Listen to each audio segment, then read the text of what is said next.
Okay, okay. Hi everyone, Anthony Fantano here, the internet's busiest music nerd. I hope you're doing well. And because we're about to do something on this channel I'm not looking forward to. And that's something that happens rarely, responding to another content creator's work, specifically another commenter in the music community, that being none other than Rick Beato, who we have had on the channel before in an interview. I've been a longtime admirer of Rick's work. I'm definitely an acquaintance of the guy. We've had multiple conversations about life and music and a host of other things, the content game. Even though I may not agree with Rick on a great deal of things when it comes to modern musical aesthetics and things like that, I think the platform he's been able to build on YouTube over the course of his time here is great. And when it comes to music composition, music theory, music production, he clearly knows what he's talking about and has a lot of experience. With that being said, he came out with a couple of videos recently that I feel like I just couldn't keep quiet on. And again, not to paint this picture that like I've been quietly seething, waiting for my moment to jump on a Rick Beato video, because again, most of the things I've ever heard him say in his videos that I do disagree with in terms of specifically what makes for good music, bad music, the state of modern music, I feel like mostly just kind of comes down to personal perception and opinion. But again, in this most recent case, specifically in regards to the video, the real reason why music is getting worse and its follow-up video, I feel like I really can't hold my tongue. A line was crossed. Mostly because I just don't really feel like these are good pieces of content, and the cases they make are illogical. They are not coherent, and frankly, for somebody who is as smart and as studied and as experienced as Rick, I feel like the statements made in these videos are beneath him. So I want to go over some of the key points in these videos, which is going to be really difficult because I feel like one of the major failings of these two pieces of content, especially the first one, is that they are so frigging choppy. They kind of jump from one point to one scene to the next, and a lot of what is being argued across the first video isn't even really bolstered. A lot of these points are just like kind of put out there, and they're meant to be just like kind of accepted without much scrutiny, which again, given how surgical some of Rick's content can be, I feel like is just like not a reflection of his full potential and like really the knowledge that I know he has access to for somebody who is as technologically savvy as he is and is as experienced as he is. But to kind of put a huge swath of the first video here in a nutshell, Rick really starts to make his case here by building this narrative around the ways in which technology in the music industry sort of made music creation easier over the course of popular music's lifetime. Kind of starting back in the 1950s with Frank Sinatra, where, you know, if you wanted a good recording, good sound, good everything, a proper record that you could get out there and print and sell to the people, you had to have a single mic, place it in a certain way, be really particular about everything. I mean, as far as popular music and commercially available recordings to the wider public, the 1950s were a pretty revolutionary time. It's not something I would just kind of like, you know, frame as like the Stone Age comparatively in the timeline that we're working with, but still, yeah, it's like kind of an early stage. Also, when we're talking about like ease of creation here, specifically in regards to Frank Sinatra, I feel like Rick is kind of overlooking the fact that like there was a whole like system of support behind an artist like Frank, allowing for what he was doing to be as easy as pie, essentially. I mean, for sure, he had to sing well when he was in front of the microphone. That much is true. But Frank also had loads of producers and sound engineers and orchestra musicians, as well as arrangers and, also songwriters, so that when old Blue Eyes stepped up to the microphone to do his thing, his songs weren't trash. From this point, Rick goes on a whole diatribe about quantizing and drum machines and drum parts and grooves sounding super rigid and just soulless as a result of the way we've kind of like, locked things to the grid in the studio, in the DAW, which again, we're also doing like a lot of glossing over key and vital parts of music history here. We're also making a lot of presumptions with these points, because what Rick is saying here totally ignores the rich history of music, pop and otherwise, that involves like drum machine tech and was arguably very creative, very influential, just as good as any Led Zeppelin or Pat Metheny record. For example, there are drum machines all over Prince's Purple Rain. Are we really going to sit here and argue that there's less like artistic merit to Prince's Purple Rain because there's drum beats on that record that are locked to the grid of a drum machine? And from here, also think about the ways in which drum machines and sequence beats revolutionized electronic music, led to the advent of hip hop. Honestly and truly, the only genre of music that this is like sort of an issue for is rock, which I mean, I do hear a fair amount of rock music recordings or metal music recordings where the drums or the grooves are, yes, very snapped to the grid. And sometimes that is so much so the case that the drum parts sound just flat and soulless and boring and mechanical and awful to listen to. But I mean, that's not really the technology's issue. That's the issue of the artists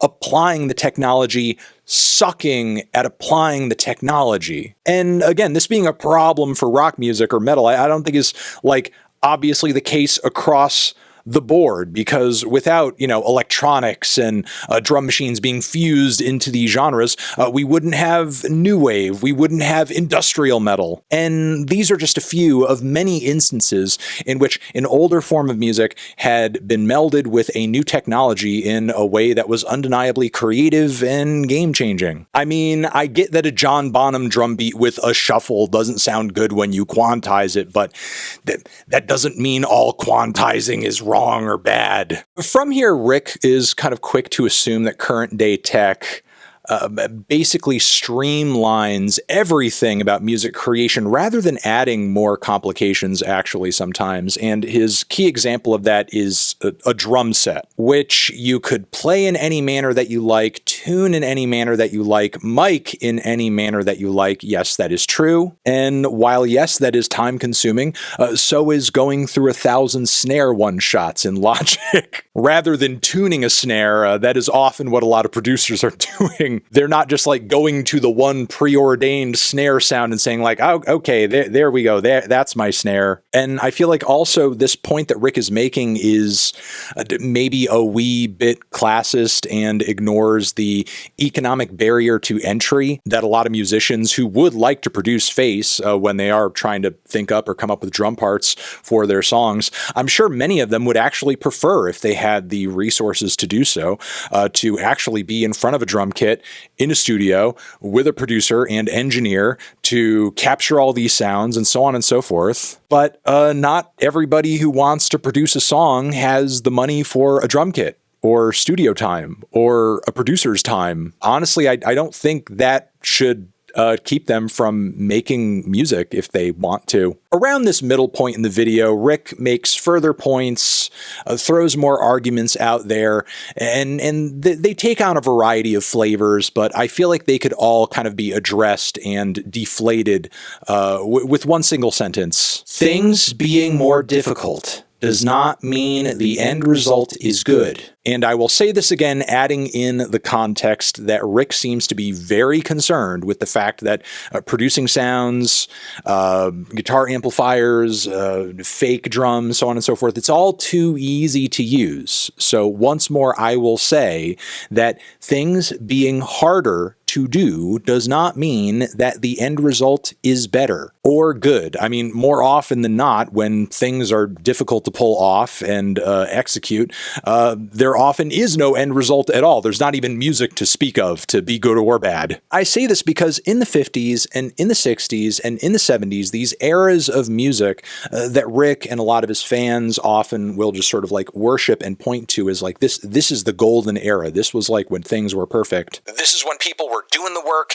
and walking uphill 10 miles to and from school. Yeah, that is true. There were a lot of difficulties that came with the process of music creation during that time, but a lot of the music that was coming out around that era was still trash. Complete and utter garbage, like, bad, shitty novelty albums, annoying, gentrified vocal jazz bullshit, crappy, kitschy pop orchestra records, holiday shit. If you want to know how much crap was produced during these time periods, I tell you, go to any Goodwill, any Salvation Army where they might have a record section and see how many trash, dusty, moldy, crappy old albums from the 50s and 60s and 70s that are sitting in those milk crates, sitting in those bins that nobody wants to spin, nobody wants to hear, nobody wants to listen to anymore. If they did, those records would have never ended up there. They would have been taken care of. They'd be getting spun today, but nobody wants to, because you know why? Because they were trash. They were bubblegum for their time. Meanwhile, Rick and everyone who agrees with the points that he's making gets to conveniently advocate for those eras of music, knowing on some level that all the stuff that was awful during that time has just been washed away with the sands of time, and you don't even need to address it because nobody remembers it anymore. There were so many shitty, trendy, hippie groups. I mean, part of what made Frank Zappa and the Mothers of Invention so great is that they were taking the piss at a lot of those bands when they were at some of their earliest creative peaks.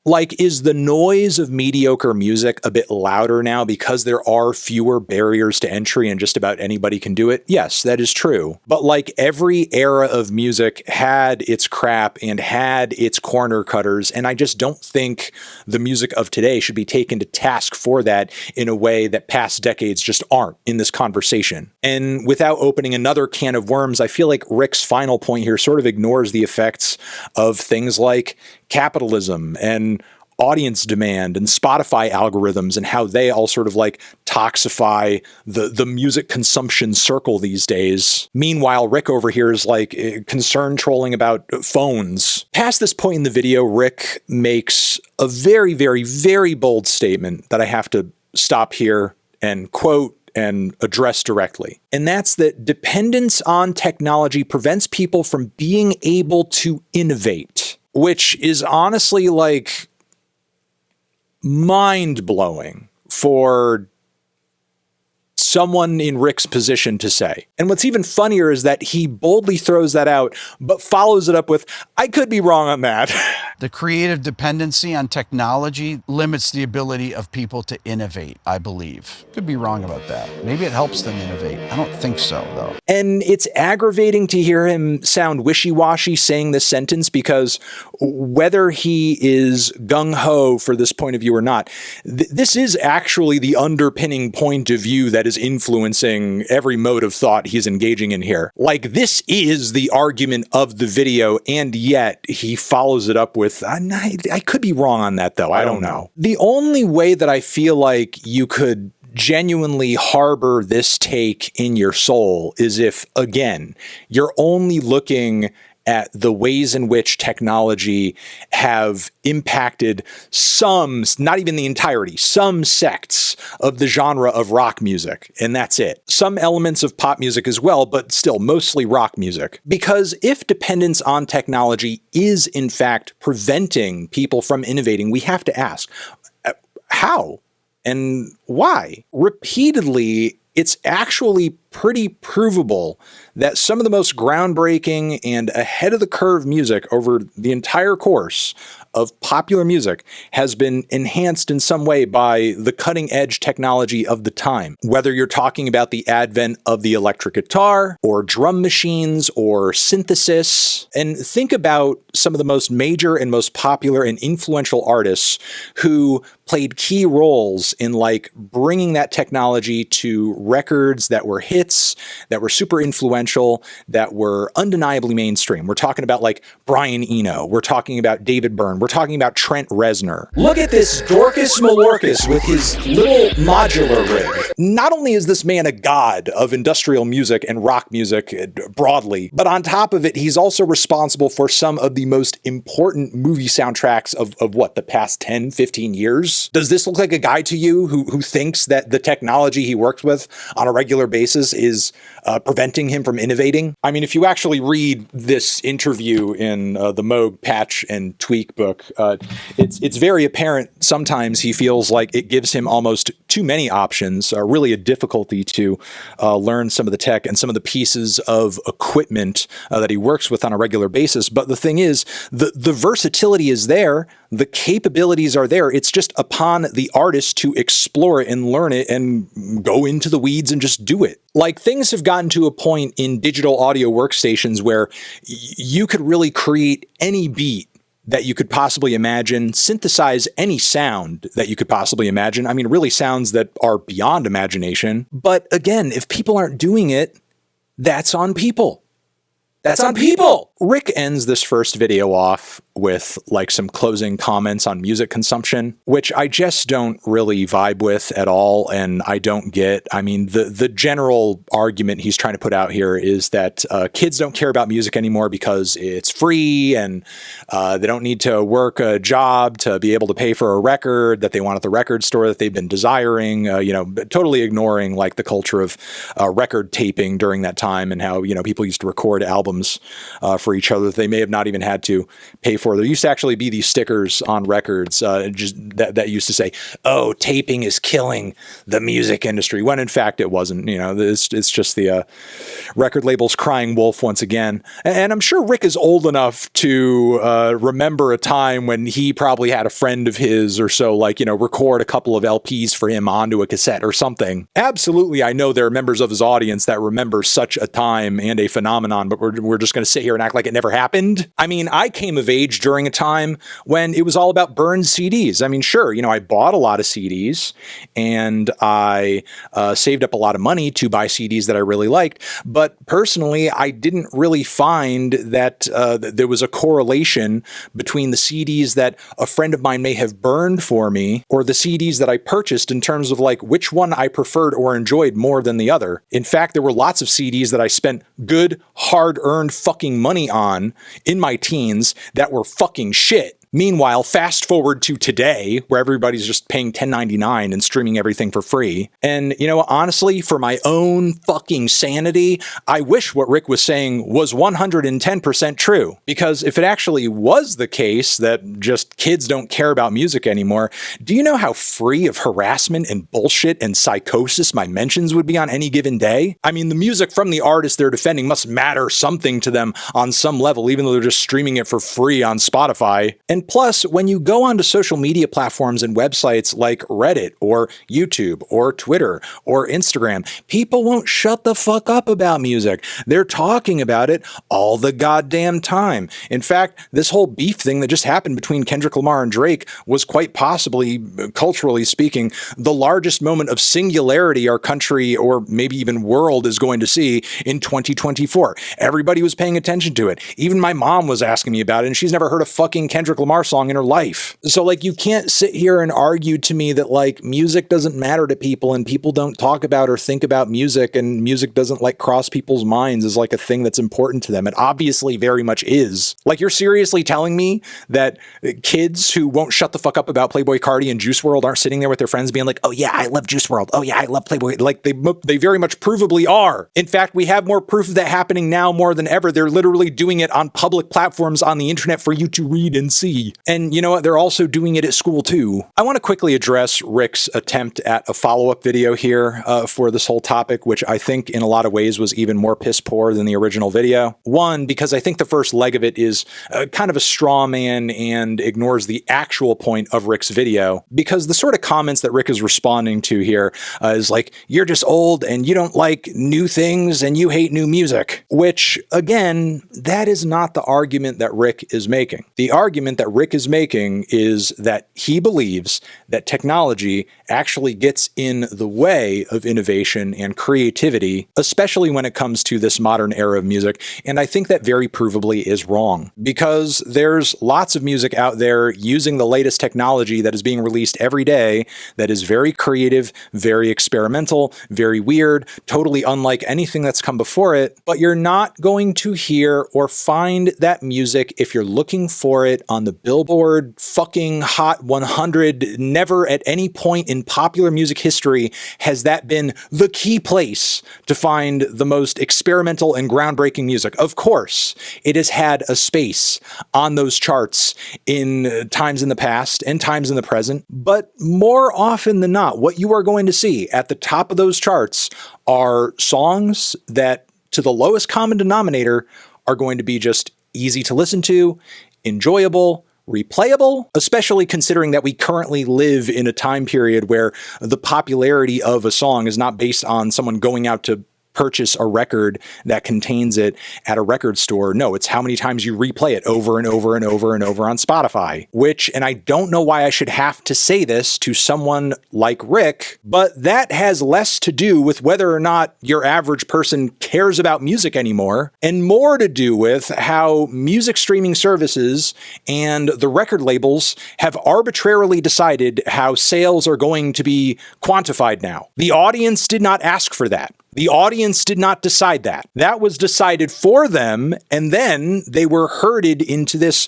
bullshit algorithmic jungle that also nobody asked for. And rather than blaming that, the most obvious factor in this whole equation, oh, you know what it is? It's TikTok. That's why people don't care about music anymore. It's TikTok. Okay, couple more things. One blatantly hilarious, inadvertently hilarious part of Rick's video is that to prove that there is a decrease in interest in music, he uses a Google Trends chart. If I type in music in 2004, music was at 100%. And where is it now? It's down to 25%. Well, maybe that's just certain types of music. How about pop music? That's probably the bulk of it. Let's look at that.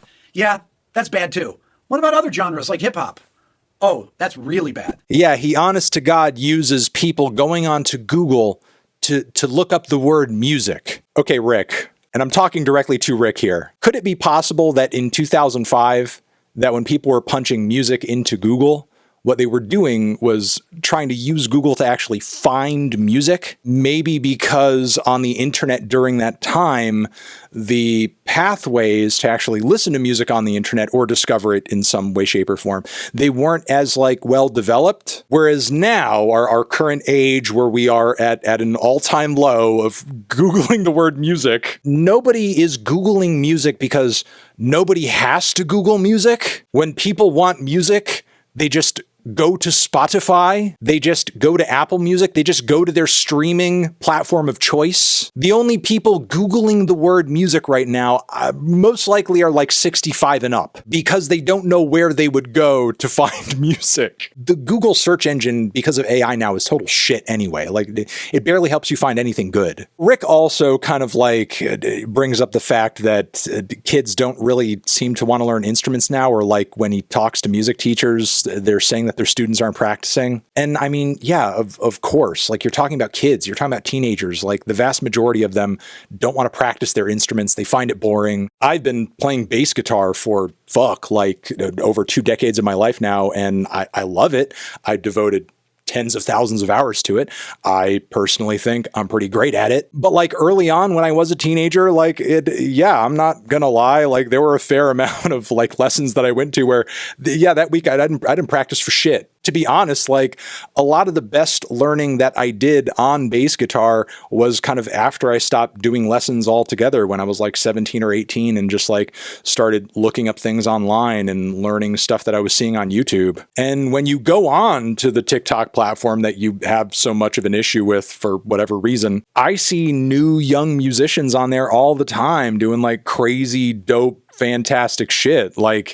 Somebody's practicing their instruments. Where did these kids come from? Berkeley, for example, and loads of private music higher education institutions across the country, across the world, admit thousands and thousands and thousands of musicians every year. They must be practicing their instruments. Again, I just feel like this video from Rick is beneath him because it involves him just painting everything with just a lot of broad strokes in ways that just don't make sense if you're actually paying attention to what's going on in modern music, especially if you allow yourself the privilege of just like peeking a little, just a little bit under the hood of what's cropping up in the top 10, top 20, top 50. I'm sorry, but the algorithmically platformed slop that you see topping the charts every day is not always a reflection of what's actually going on in terms of like what people actually want to hear, what people want, what people desire. So yeah, I don't vibe with this video. I don't jive with this video. I think this video is yuck.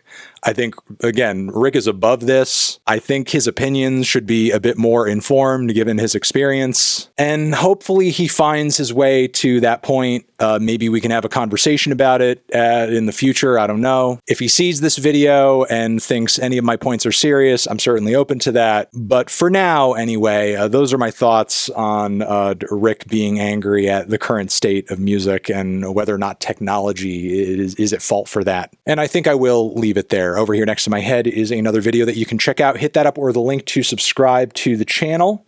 Love you guys a lot. Anthony Fantano, Rick Beato, forever.